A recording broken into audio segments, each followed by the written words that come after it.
Historical Timeline Cassandra Cruz. Brown versus Board outlaw segregated schools as inconsistent with equal education. Brown focused on the segregation of African American students, but by ruling that states are responsible for providing equal educational opportunities for all students. Brown made bilingual education for ELLs more feasible. Law versus Nicholas, the major court decision of the rights of language minority students and the only such ruling by the U.S. Supreme Court is Law versus Nicholas. The cascade originated in 1970 when a lawyer by the name of Edward Steinman learned that one of his client's children was failing in school. This was happening because he was not able to understand the language of instruction. Steinman filed a class action lawsuit on behalf of Kenyan law because many children of other Chinese background were having the same problem. The children were being denied education on equal terms because of their limited English skills. Plessy versus Ferguson. In 1896, the U.S. Supreme Court issued its not infamous decision, which was Plessy versus Ferguson. It was that separate but equal public facilities, including school systems, are constitutional. This decision was related to the segregation of African American students in many parts of the country. Native American, Asian, and Hispanic students were also routinely segregated. Myers versus Nebraska made sure that it was illegal for any school, public or private, to provide any foreign language instruction to students below the 8th grade. Myers is the most important case because it makes clear that the 14th Amendment provides protection for language minorities. This focuses on the case was on parochial schools. The decision was not an endorsement of bilingual language. Bilingual Education Act.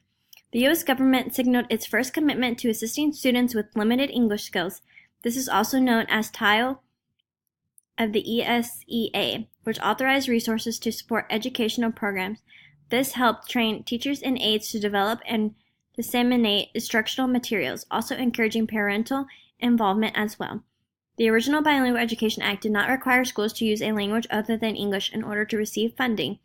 This law aimed to students who were both poor and educationally disadvantaged because of their inability to speak English. This act was meant to speed the transition to English or to promote bilingualism. Cerna versus Portales. Cerna versus Portales was the first case to raise the issue of bilingual education outside the context of desegregation. This case was dealt with a white majority school in New Mexico that failed to meet the unique needs of Spanish surname students.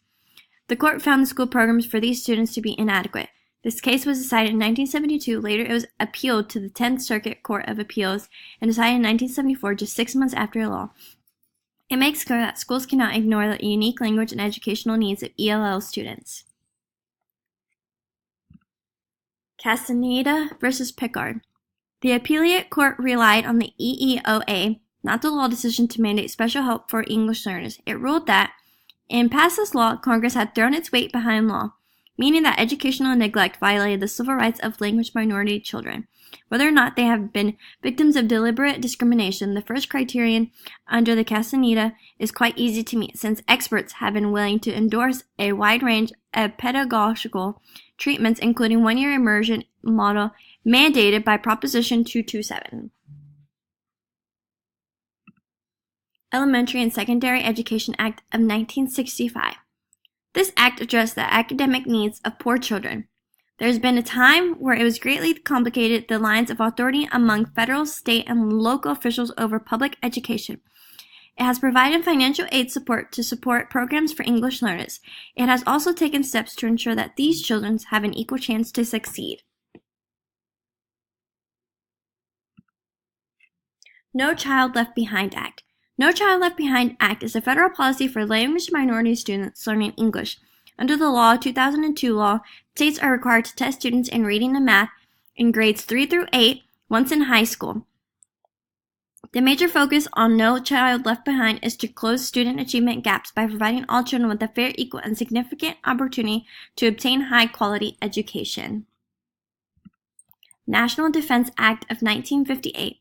The National Defense Act was the effort to the national level to strengthen mathematics, science, and foreign language instruction. While initial subsidies and requirements were very modest, the federal increased steadily under the Great Society reforms of the 1960s. Equal Educational Opportunities Act of 1974. This act declares no state shall deny educational opportunities to an individual on account of his or her race, color, sex, or national origin by.